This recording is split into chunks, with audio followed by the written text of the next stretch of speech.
Oregano on the bread, excuse me. Then there's mozzarella, provolone, ham, Canadian bacon, salami.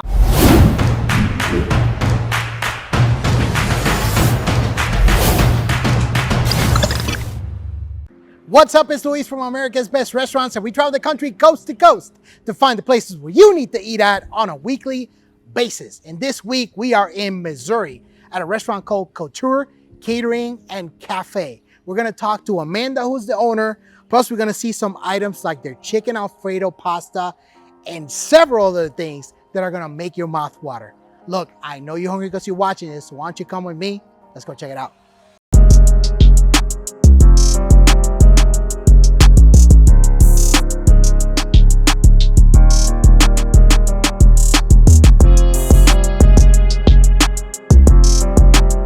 All right, everybody, so now we are inside Couture Catering and Cafe. We're here with Amanda, who's the owner, and we had an incredible welcome. We rolled up in the van, they're taking pictures, everything. It was awesome. Yes. So we really, really appreciate you having us here. Yeah. Now, Amanda, you cooked up a storm. Yeah, I did. In the back. As a matter of fact, not everything that you cook is on the table. Shout out to Austin because he put some food on the side. Yeah. Like I'm not gonna notice, right? Yes. Now, this is one thing that you were not gonna have, but you're like, you know what? Let's just make it real quick. Yeah.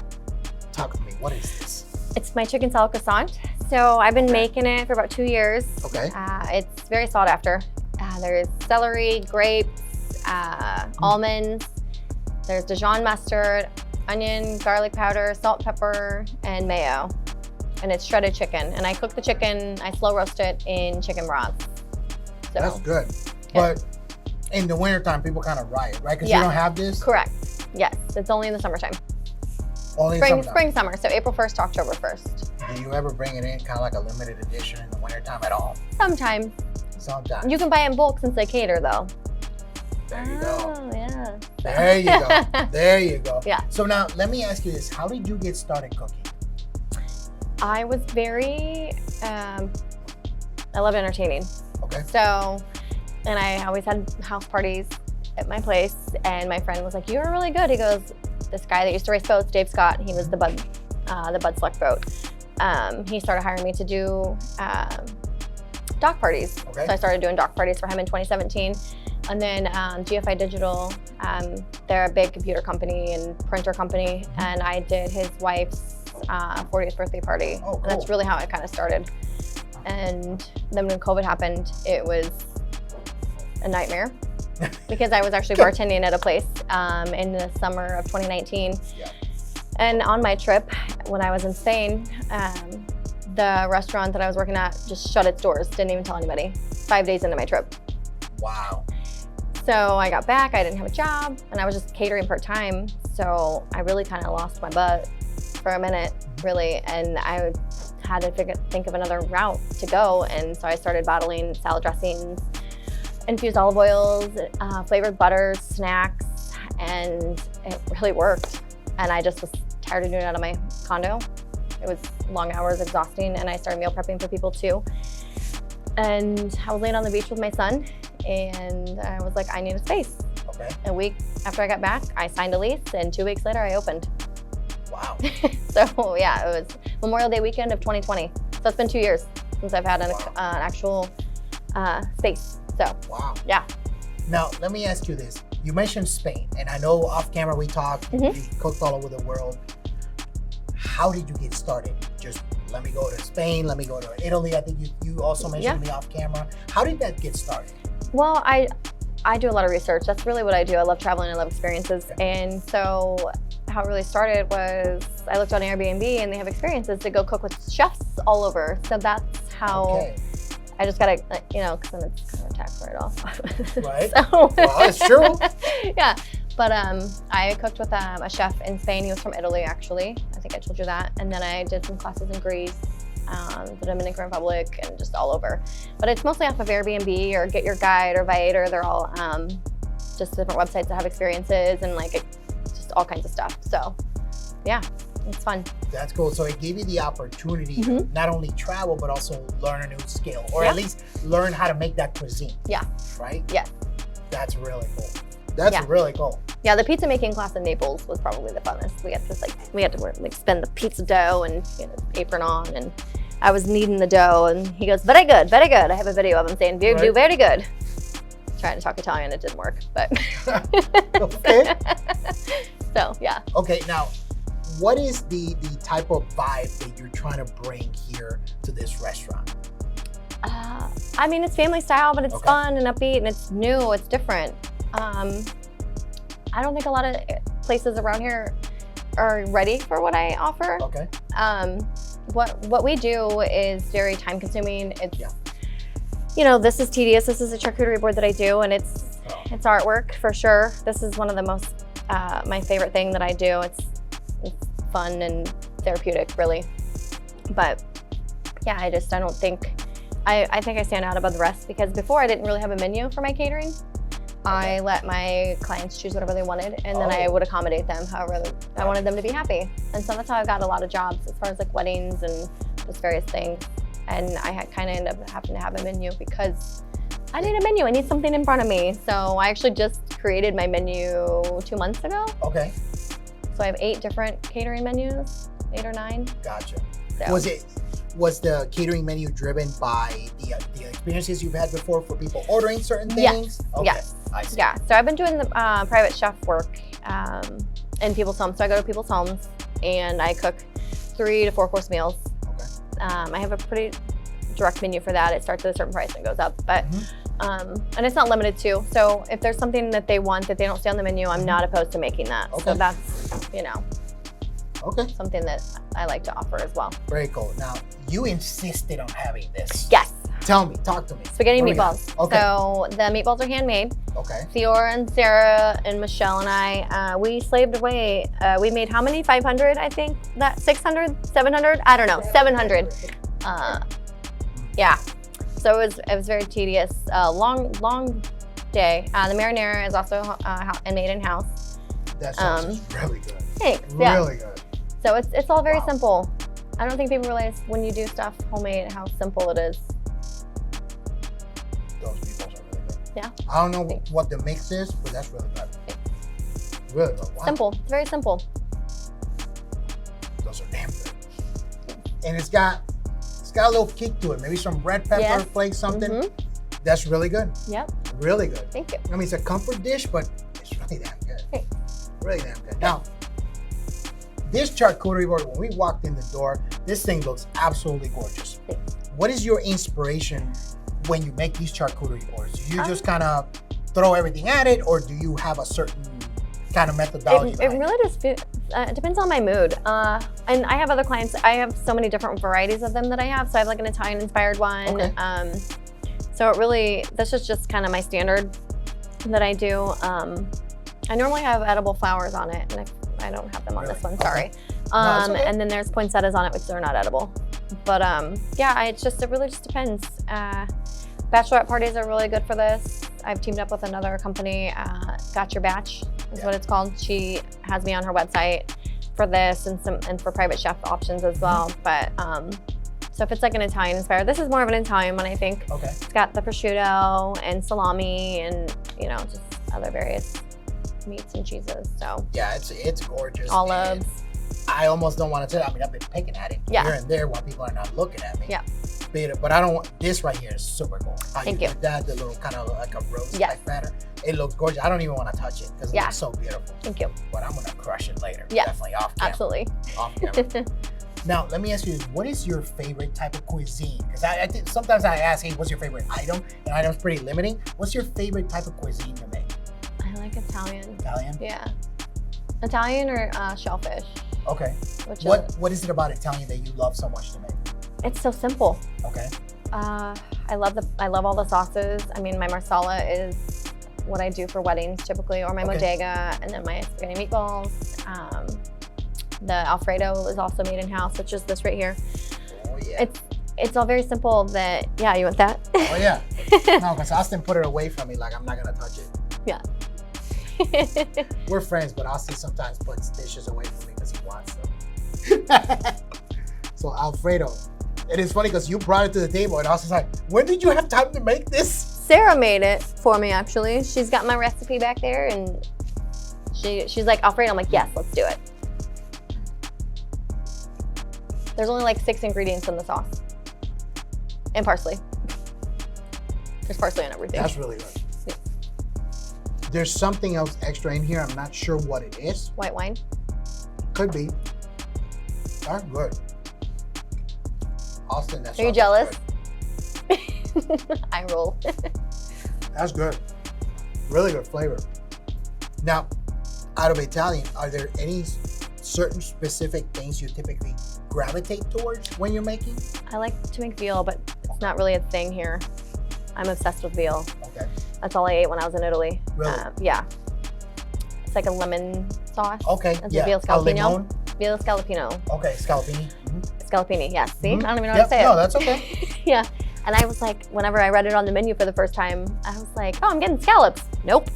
That was not what I got. I was like, oh, okay, now I feel kind of silly. But yeah, I ate a ton of veal the entire time I was there. That was that, and then carbonara was my other go-to. Oh, so did you get the OG carbonara, how Yes. they make it in Italy, which Yes. is that nice, delicate? Travel inspires you. Yes. Okay. Yes. Absolutely. So one of my friends, Tony, makes carbonara from Italy. Mm-hmm. So I know exactly what you're talking about. Yeah. It's not a heavy cream with the beans It's or just whatever. it's the totally pasta different. water and the egg, Yep. black and pepper, Parmesan. and then the guanciale. Yeah, and Just oh like- yeah, I don't use that. I just Okay. typically use a really thick cut bacon. Okay. Well, I mean, guanciale is kind of hard to find. Yeah, correct. So Right. yeah, it's either that or pancetta or a really thick cut bacon, Right, and I right. like really kind of fry it pretty heavily. But my little twist on it is I fry up some sesame bread and I toast it inside of it, so it gives a little crunch. I'm all about texture when I cook. So Okay. That's very cool. Now, what is the rarest or most unusual ingredient you've ever cooked with? anchovy paste, Is it? So what did you make with it? Caesar dressing. Okay. Yeah, Okay. that's pretty unusual. I don't know. I don't really cook with unusual items. There was saffron threads. Okay. So it is the most expensive. Yes. Spice. Yes. Mhm. So I don't know if you know this, but they're handpicked and there's only 3 per bulb. So I that is did why not they're know so that. expensive. Okay. So yeah, so they're very extremely expensive and you really can't find them anywhere. And I use them for seafood risotto. That's Nice. typically the only thing I use it for. But you can't make seafood risotto without it. So, and I Very use clam nice. juice in my seafood risotto Okay. too. So yeah, Okay. That sounds amazing. it's really I good. wish I had I look like an something like that octopus right when I'm making seafood risotto. Oh, really? Yeah, I've got lobster boiling in the oven. I've Okay. got scallops and shrimp sauteing, and then I have crab legs boiling, and then I've got the risotto or the arborio, and I keep having to add the clam juice. And Right. So I literally am just going to town. It's just a very it's expensive. Now, lot. do you remember the first time you learned how to make that dish? Yeah, I looked like I said, I looked like an octopus. But I nailed it. Normally, if I make something the first time, it's usually pretty mastered, Okay. which is weird. And I don't typically, like, if I'm at home cooking, I don't make the same thing twice in a Okay. year. In a year? Really? Really? It's like I don't wear the same outfit twice in a year either. Like if Really? I'm like taking photos in Europe or something, I'm like, nope, need something new. Okay. Yeah. All right. That's why she's laughing. Well, but at least that gives you more of an opportunity to try new things and Yeah. make new dishes because you're consistently experimenting. Yeah. So you're literally like a mad scientist in the kitchen, Yeah, right? pretty much. Yeah. That's very I am. cool. Now, this right here, tell me, what do we have? This is the Italian Stallion. There's like 17 ingredients on that sandwich. Is it? So so I start with olive oil, salt, pepper, and dried oregano on the bread, excuse me. Then there's mozzarella, provolone, ham, Canadian bacon, salami, pepperoni, lettuce, banana peppers, tomatoes, red onions, and then my house-made red wine vinaigrette dressing. That's And then damn parsley, good. of course. That's damn good. That's my And- favorite. And the thing is, like, components-wise, it's on point. But my favorite thing, and really the most important thing in any sandwich is the bread. If you don't Yeah. have the right bread, you're gonna Mhm. completely mess it up. Doesn't matter what the innards Yeah. are. And it's toasted in the awesome. oven, so That's awesome. yeah, thanks. I'm going to crush that. Thanks. I wish you guys could see Austin's face right now. Austin, at some point you need to shoot B-roll of your face when I'm biting into food. Yeah. That's really good. What made you put this in the menu? Just the sandwiches in general. That was what I started with sandwiches. Okay. It was just, honestly, I was a sandwich shop. Okay. I had like pasta salad, potato salad, like a corn salad, and soups. Okay. And it wasn't enough for me to be open, so I just completely extended. I didn't start doing pasta or dinner until I moved to this location. Got it. So it was really just that. And I added a steak sandwich to my lunch menu, Okay. a burger. Nice. So I added quite a bit of things because it's a different market in this town. So I was more breakfast at my last location. I see. And when I came here, it was completely different. It's all lunch because there's a lot of offices here and there's nowhere to order lunch, basically, other than fast food. So. Gotcha. So did you start originally, you started with the whole catering and everything, like you said, you Yes. were first selling the sauce, and then you pivoted to do the actual sit down. Is that correct? Yes. Yep. So I'm assuming that your preparation and all these different experimentations you were doing catering made it easier for you to transition to this, right? Yes, it did. Yeah, catering, it took me a while to get acclimated with all the catering as well, just because I started very small, and in April we cooked for 1,400 people in 5 days. What was that about? Was it a wedding? What was it? It was the Porsche Sprint Challenge, the USAC, the United States Auto Club, and then there was, I can't remember the other name of the other team, but it was over the course of, there was 2 days for the one group and then 3 for the other group, and it was breakfast and lunch. And we had to serve on site for Wednesday, Thursday, for 150 people each meal. So 300 people a day for those days. And then it was 200 people Friday, Saturday, and Sunday. I got 24 hours of sleep in 5 days. I was, on the last day, I was literally laying on one of the little benches, or the little cushions, waiting for the English muffins to pop up out of the toaster. And every time they would go back down, I'd lay back down. Yeah, Theora was a trooper. She was here. I had 3 people quit that week. Oh my gosh. And it was a 40-minute drive one way just to go deliver the food. Just to do that. Plus you had to feed all those people. Oh my gosh. Yeah, one way. That's crazy. Yeah.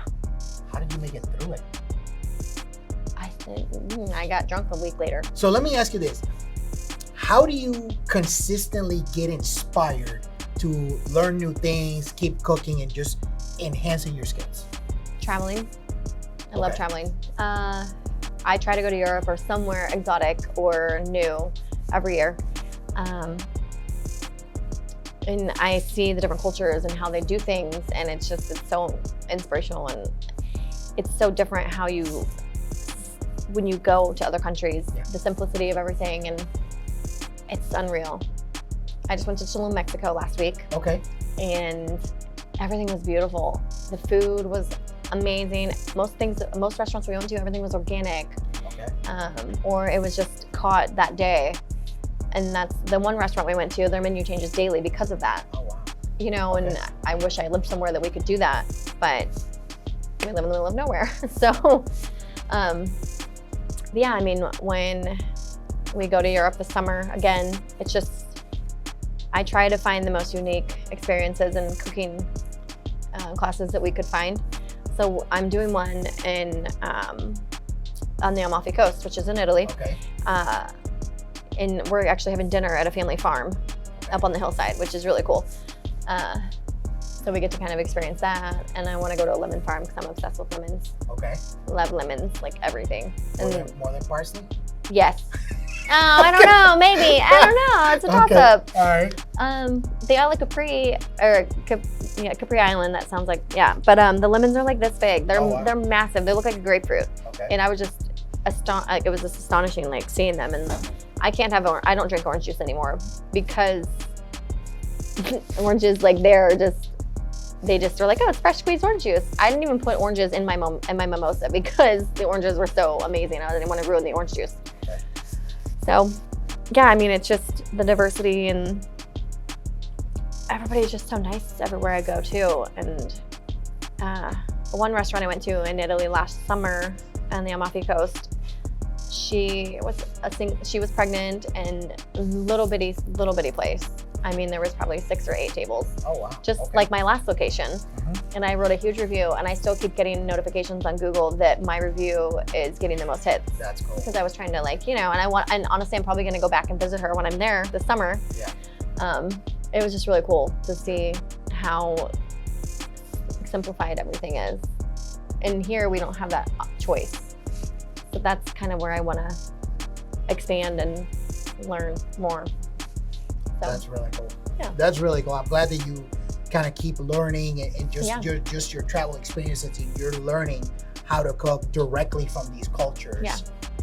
That's very, very unique. Yeah. And you consistently want to explore Mhm. and learn new things. That's really, Yeah. really cool. Really cool. One other question. What is the most interesting culture shock you've seen from traveling to other country and cooking? the Dominican Republic. Okay. I never realized how fortunate we were in America. I mean, I did horseback riding and ATVs and things like that. Mhm. And to get to those, we were on a bus, and the homes, they weren't homes, they were just whatever they could find to make a wall out of. I mean, it was just tree limbs or branches or leaves. There's little kids just running around with no clothes on except for like maybe, you know, just bottoms. And they were like, $1 lady, $1. Like these little boys were just asking for money, and it was just, there was no running water, and it makes you really realize how good you have it when you're in America. So yeah, that was a complete eye opener, seeing all of the like just poverty, and I mean, it was very sad. So what did you cook when you were in the Dominican Republic? Like, what did you learn? So red snapper. Okay. Was it the classic, like fried, how they do? No, they had its eyeballs still. Okay. Okay. I couldn't even eat it. Okay. It had its whole like face and everything, and How was it cooked? so we pan-seared it, Okay. and it was just olive oil, salt, pepper, and then they put this, I don't know what the sauce was anymore, but it was like a really weird sauce. Mhm. I didn't like it. So that's probably why I don't remember it. Yeah, it was, and the scales were still in the fish. They don't like to scale it or anything, so it was just, I didn't like that at all. Okay. Were you able to pick up that technique and apply it to something that you made? Yeah, so I actually did, so normally when I come back from another country, I try to do a 3 or 4 course meal on site at my restaurant. And I did that. I had red snapper, I did a lobster tail, like a rum lime sauce. Oh, nice. It was at my last location, but and then we did shrimp, and then I brought back cigars for my guests to smoke. Okay. And then I brought back coffee as well for them to enjoy. And then I did a rum bread pudding too, I think. Yeah, so I typically try to do those type of classes, or not classes, but dinners. All right, everybody. So if you want to find more restaurants just like this one, which you should, you got to make sure you hit that subscribe button, hit that bell notification so you know whenever we drop a new episode. Now, how can people find out more information about your restaurant? I have a website. You want me to tell you? Of course. Okay, so it's www.couture, COUTURE, catering, CATERING, and cafe.com. And you can check me out on Facebook. It's also Couture Catering and Cafe, or I have Couture Cafe Roman numeral 2, which is II if you didn't know. Nice. And you can also find a full listing for them on americasbestrestaurants.com. That's it for us. Look, we got all kinds of food. I know Austin hid some food from me on the side, but it's all good. And we're going to sign out because I'm going to eat this. I'm going to see you guys on the next one. Thanks, guys.